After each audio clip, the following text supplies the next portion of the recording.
Welcome back to the Black Girl Iowa podcast, where we celebrate and elevate the stories of Black voices making an impact across our state. My name is Emily, and today I'm excited to sit down with someone who truly represents leadership and service and community here in Iowa. Born and raised in Urbandale, a proud graduate of Urbandale High School, class of 2001, and an alum of Grandview College with the Bachelor of Science degree in nursing, she has built a remarkable career as a registered nurse and is currently pursuing her nurse practitioner degree. Not only is she making moves in healthcare, but she is also the founder of Black Iowa Outdoors, a platform creating safe spaces for connection and representation in nature and outdoor recreation. She is active in community, serving as a member of the Ankeny Chamber Multicultural Task Force, a 2023 African American Leadership Academy Fellow, and a lead DSM Community Connect participant set to graduate. Well, actually, she did graduate in March. Today, we're going to talk about her journey, what inspires her, and of course, ask about what she says is the best thing about living in Iowa, which is a sense of safety and the opportunity to grow and flourish. So, ladies, gentlemen, and non binary friends, I'd like to welcome Monica Goodlett to the show, founder of Black Iowa Outdoors. Monica, thank you for being on the show today. Thank you for having me. One thing that I always like to talk about with guests when they come on is number one, either what their journey to Iowa was or what their experience has been growing up in Des Moines. So you're actually one of my first guests that grew up in Urbandale, which is a suburb of Des Moines. So do you want to just kind of talk a little bit about what it was like for you to grow up in Urbandale, go to Urbandale High, and maybe what some differences or similarities you saw with your friends that were from the Des Moines area? So actually, I'll kind of back up. My parents actually moved to Grinnell because my dad got a job with, I think at the time was GTE. Okay. And so actually really born in Grinnell, Iowa, and then they moved to Des Moines and then moved to Urbandale. Okay. Yeah, went through the whole school system, first grade, all the way through graduating from Urbandale. And just honestly being pretty much the only Black girl all the way through Mhm. in my class. I think it wasn't until middle school that it was like two other Black students and they were male. So shout out to JR and Andre. Do you guys still keep in touch? Somewhat. Yep. Somewhat? Okay. Somewhat. You got to love Yep. social media Yep. and Facebook for those things. So, Yes. Yes. absolutely. Definitely. Absolutely. So, with being one of the only, did you feel isolated? Did you feel supported? How did you get connection and community when at your school you're one of a few? Sure. I think kind of a little bit of everything, kind of more in the younger years, kind of somewhat isolated, although I did have my group of friends. But once we got to middle school, it was kind of more easier Hmm. to get involved and get connected. And honestly, it was through extracurricular activities that kind of helped that aspect. So Okay. track and student athletic trainer. Yeah. So yeah. Okay. Got yeah. I'm assuming then that with you being involved in athletics, being involved with athletic training in high school, that led into your pathway into healthcare.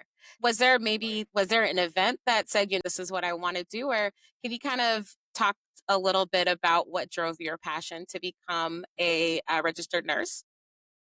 Sure. So, as I mentioned, like I got involved with our student athletic trainer, ran track. So I was familiar with going in the training room, getting my legs taped up in the ice baths and Yeah. things because I had shin splints running track. But they had developed this new elective, as we called them at the time, of student athletic training. So, being familiar with the trainer, he was like, hey, come try this out. Did that and we're on the sidelines at the games, practices, helping out the different athletes with their rehab, taping up ankles was a big thing Mm-hmm. Yep. that I still use to this day Yeah, I bet. in my nursing career. um, but just being involved in that and just like I thought I wanted to do that athletic training as I got older, but I was like, I don't know. you don't see a whole lot of women doing that at the time. Mhm. And so I was like, well, I love helping people, have a passion for helping people. So I'll check out this nursing thing. Mhm. And actually, at the time, DMAC also had like a nurse aid program. I think they still do, Mhm. where I did get college credit as well, but was able to take the nurse aid class, be certified, and start working in high school as a nurse aid. So that's just kind of how it all spurred about. So yeah, Okay. That's really cool that, you definitely got that bug in high school, decided to go through and do it in college. So, talk to me about then, we're fast forwarding now. So, you've got your BS in nursing, you're fast forwarding, you're going through life and all of these things. And it was probably a couple years ago now. I'm scrolling on Facebook and I see it was like a recommendation, follow Black Iowa Outdoors. And I'm like, sure. what is this? Okay. So I follow it and I'm scrolling and I am seeing Black people out in the wild in nature enjoying themselves. So it's an important space. So what kind of got you inspired to start this venture and go on this platform? And can you talk also a little bit about the gap that you wanted to fill with creating Black Iowa Outdoors? Sure. So again, it goes back to nursing. With COVID and everything, just was like really burnt out as a nurse and decided, people are making pretty good money, so let me try out the travel nurse thing. Well, okay. But it ended up being more than that, but it was just kind of something new to try. I've always wanted to do it, so here's my chance to do it. I ended up traveling. One of my contract assignments was in West Virginia, and that's where I kind of got the bug of outdoors, traveling there. And that was pretty much basically like a way of life because I was in the capital city of Charleston, and you're pretty much, they call it like a valley town. And so you're surrounded by mountains like everywhere Yeah. you look, and recreation and being in outdoors and hiking was a way of life. And so, challenging myself, stepping out of my comfort zone. Um, I decided to go for a hike. I'd never been, researched it all, and was like, I'm going to do it. Ended up doing it, and it was like, I didn't anticipate it being longer than what it was. It was supposed to be 2 miles, ended up being three, and I was not scared for the terrain. I just about all the terrain you can think about, I went through. Okay. All this, I happened to really use the bathroom because I wasn't smart enough to use the bathroom. But that's where it started. The health benefits immediately um, after completing it, like I felt so much better, fresh air there, and it's documented like all the benefits of being in nature and outside, what it is for your health physically and for your health mentally. And I felt like I experienced all of that in that Mhm. I bet. one event. And so drove back because where I hiked at, it was an hour outside of where I was staying, and I was out for the rest of the night. I slept very good. I bet. Yeah. Yeah. So just, feeling those effects and just experiencing all of that, it was like, man, other people should experience this. We as Black people need to experience this. We are stressed. We have a lot of things on our plate. Um, they just need to get outside Yeah. if they can. It would help so many things. And so came back. I didn't do anything for a lot. I tried to connect with some other groups, and it just was like, man, it doesn't feel quite right.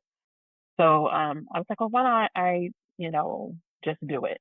And kind of partially, a part of it was because I need to improve my health. And I knew that hiking was definitely going to do that, and I didn't want to go by myself.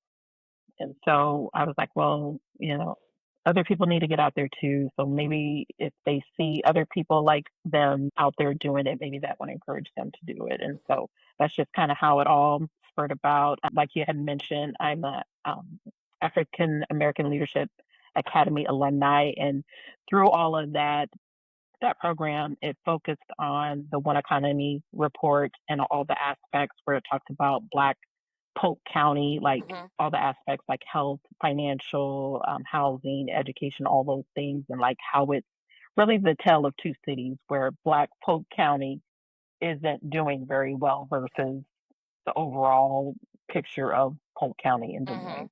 Like that overall picture looks absolutely great, like the place to be, the place to live, but for Black Hmm. Iowa, that's not the case. And so, kind of taking those things that I had learned in that program and just, you know, establishing being a leader, getting those tools and experiences just kind of helped give me that extra push to accomplish something like that. Hmm. So Yeah.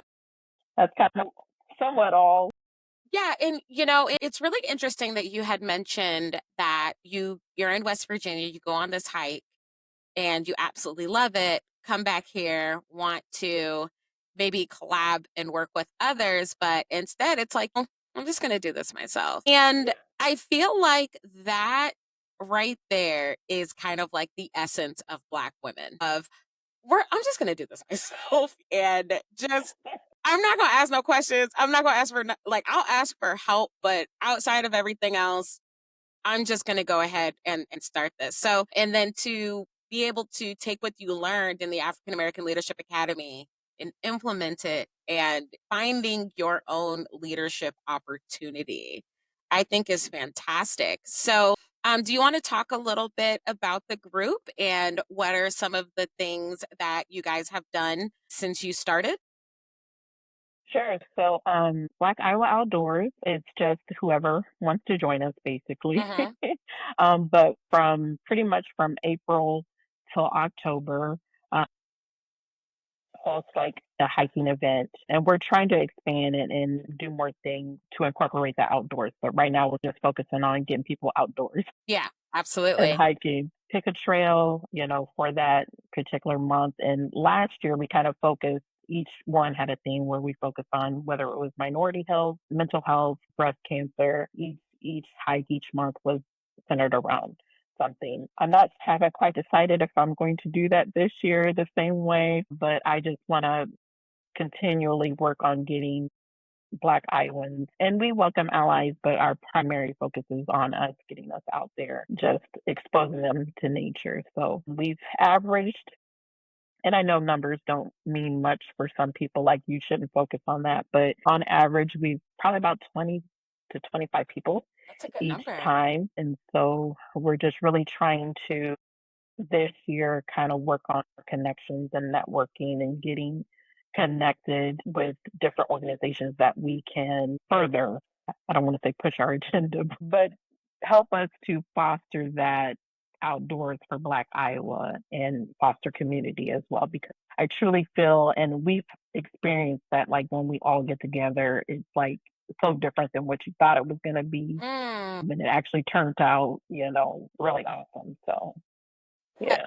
that's fantastic, and that's actually leading kind of into my next question. We know the health disparities in the Black community, whether it's across the country or right here in Polk County. And I feel like though a lot of the times, especially with our own, there could be some hesitation there on going outside and doing all these things. And so for someone coming to say their first hike, what would be some advice you would give someone that's just starting out to feel comfortable? Because I know for me, one of my hesitations for going hiking is, and I did the air quotes, y'all, hiking, is having to go and buy a pair of hiking boots. Like those are expensive. And so I don't necessarily want to do something. I know that's like the dumbest reason ever, but I don't really want to go and spend $60 on a pair of boots I'm never gonna wear again. So I know that's me though, but for other people that may have some more health focused concerns, what are what's some advice that you have to help them get started and feel comfortable and build up this as going on hikes as a habit? Oh, yes. Yes. Okay. I don't own a pair of hiking boots, Okay, so good to know. not yet Yeah. anyway.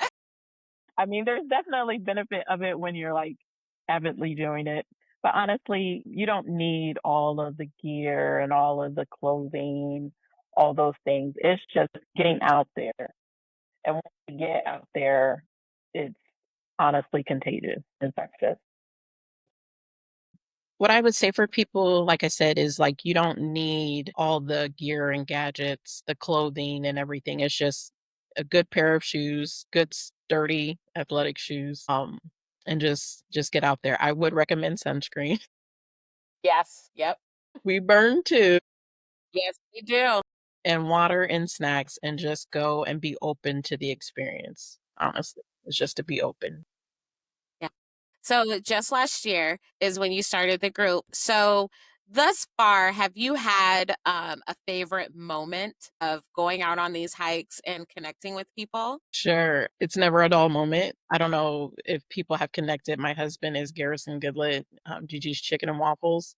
And so he Okay. is a comedian. And so he's always cracking jokes and messing with people. So just know that if you happen to come and he's there, he might mess with you. But no, many moments that way. But one that sticks out is we did have, and they join us actually pretty frequently, a white couple who has Mhm. adopted kids, and they have adopted a little black girl. And it was awesome to see, like, she just took right to my husband. Like, they were just like best friends. But honestly, my husband's kind of like a big kid too. Yeah. It's easy to connect with him, but just the connection and the bond that they formed, and just to know that, like, I know as those sets of parents, like, it's kinda hard to provide those experiences and connecting Mhm. with, their race, but for just being No, able you're to fine. connect and provide that connection and that environment, atmosphere is kinda hard for them, and so to be able to provide that opportunity where she can still connect Mhm. has been pretty awesome, and awesome to see their connection with my husband. She just runs and grabs his hand and they go walking. And they go walking. I love that. I love that. And do you have a favorite place that you guys like to hike at? Is there like a spot that you guys go more frequently, or is there somewhere that if Monica's going on a hike with a couple of friends, where is she going? Man, I'm still actually, like, figuring out, like, Iowa and here around in the central area, there's a lot of little nooks and crannies that are actually quite awesome. So, I will say I have not found them all yet, Mhm. but I would say I do use an app, and I do try with the group to try to find different ones, different intensities and things like that, just to kind of give a variety. But I would say for me personally is Jester Park. There's Mhm. a trail like right behind the center, the nature center. Quick, I would say quick little hike, but it's like you're just out there, like quiet, just very peaceful. Like it's almost deafening, but that's I would say that's probably my most favorite spot. But I know like once I just even little spots, I get excited because 'cause they're all have their something unique about them, so it's just exciting to hunt them out and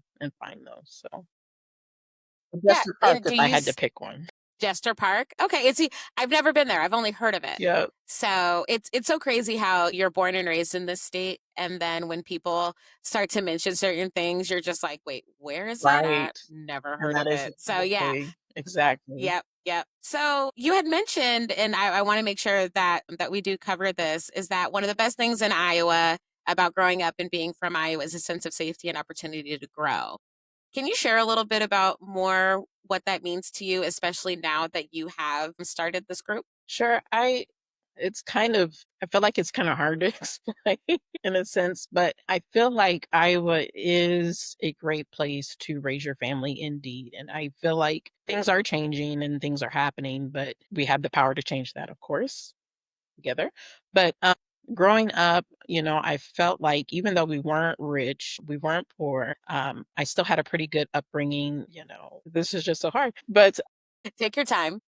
I feel like there were opportunities. I feel like even more then than there are now, to flourish and to prosper. I mean, my dad has been an entrepreneur my entire life, even though he still had a job, like he still owned his own business. My husband owns his own business. And quite frankly, the circle that I'm surrounded in, a lot of them, they have their own business. So there's room to grow and to flourish and to make something of yourself on your own.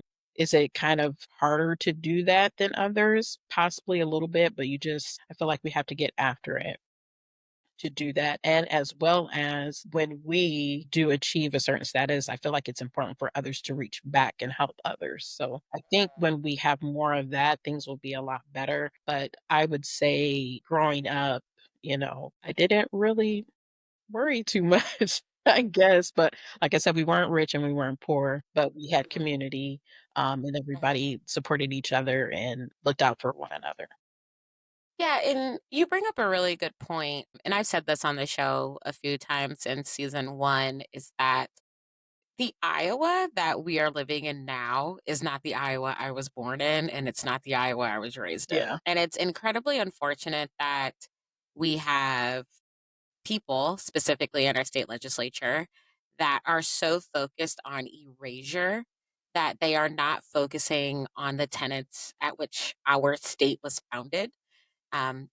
Literally says it when you come into the state. Iowa is the field of opportunities. And it is incredibly frustrating that there's a generation of kids growing up that aren't going to see that. And those opportunities that we had that were more plentiful are not there. But I really do think that you speaking on the importance of not only entrepreneur, but bringing people along and sharing knowledge and not, gatekeeping and things like that. I think that's kind of going to be the new wave of the future in how we kind of create those opportunities. And I mean, you're a testament and your husband's a testament to creating opportunities for yourselves to Yes. say, okay, so no one else is going to do this.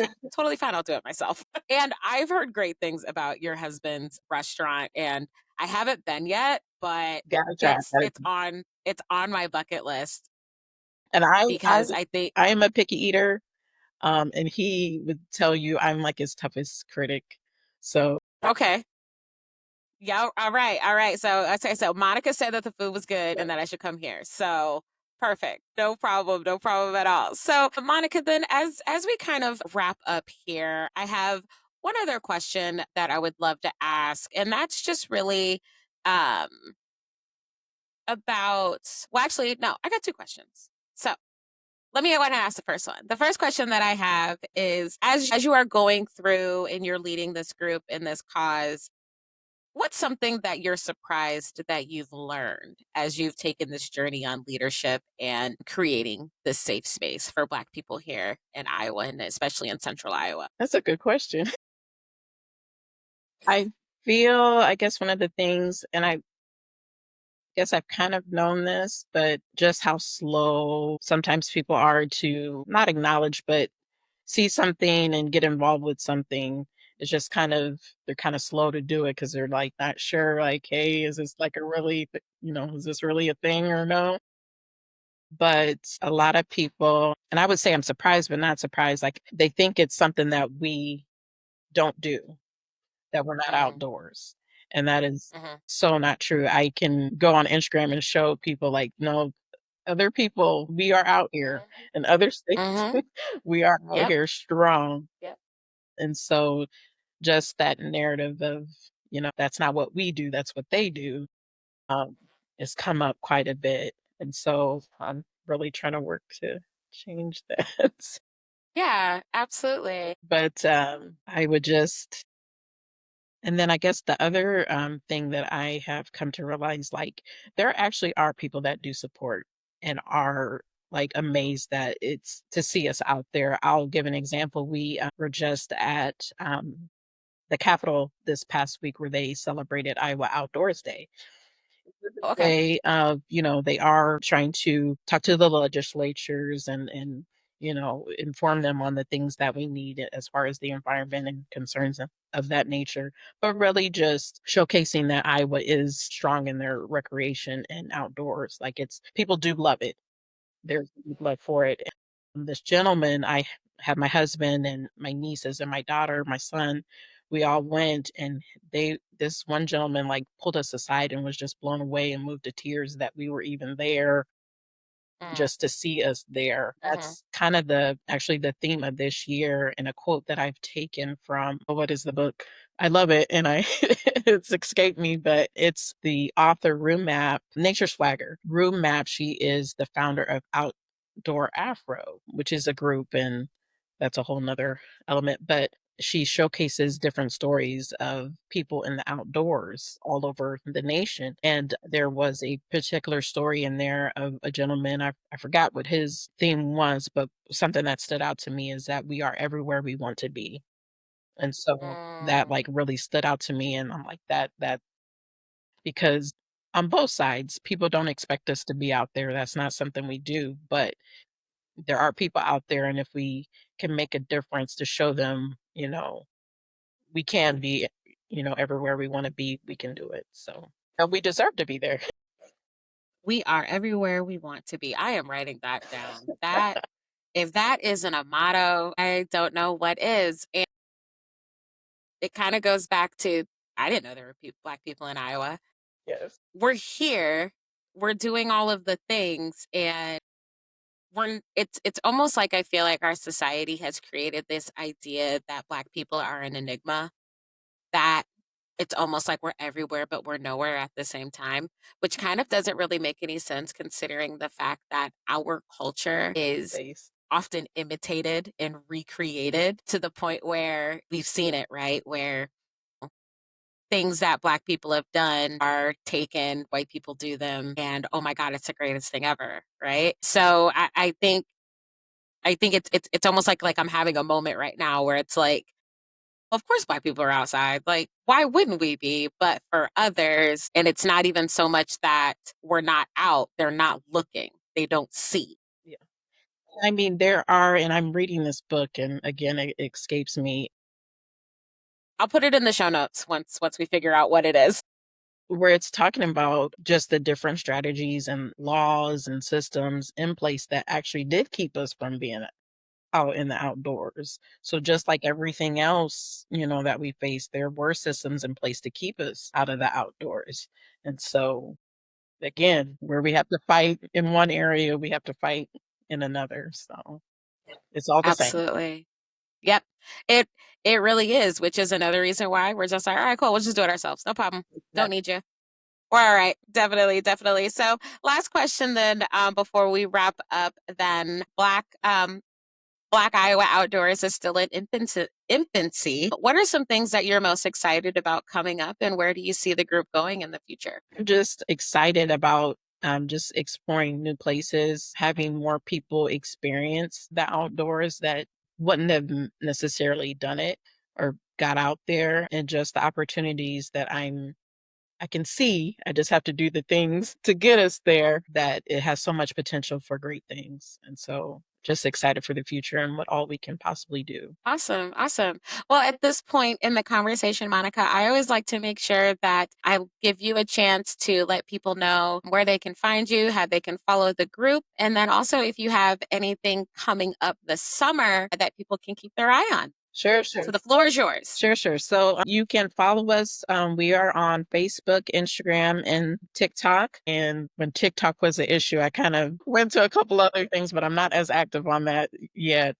See how that goes. We'll see how things transpire. But definitely have a Okay. website, Black Iowa Outdoors and you can email us as well. And that would be Black Iowa Outdoors at gmail.com if any questions or concerns or ideas. I will be sure to have that in any future that Monica has coming up in the show notes. Monica, thank you so much for joining today and sharing your incredible journey, your passion, and the impact that you're making here in Iowa. I'm very excited to join you guys on one of these legendary Yes. hikes with no new hiking boots. I know better now. No, you So, don't need it. yeah, no new hiking boots. So, and again, to everyone listening, I hope you feel inspired to not only get involved in the community, but to also explore spaces that you might not have thought were for you because they most definitely are.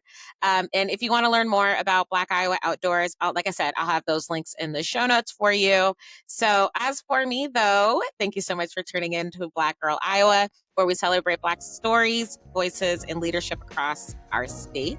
Don't forget to subscribe, leave a review, and to share this episode with someone who you think needs to hear it. And don't forget, Black Girl Iowa is on TikTok and Instagram at Black Girl Iowa. And also check out my blog, as I will be blogging about this episode, which will all be at my website, www.blackgirliowa.com. Until next time, take care and keep showing up for yourself and your community. We'll catch you on the next one.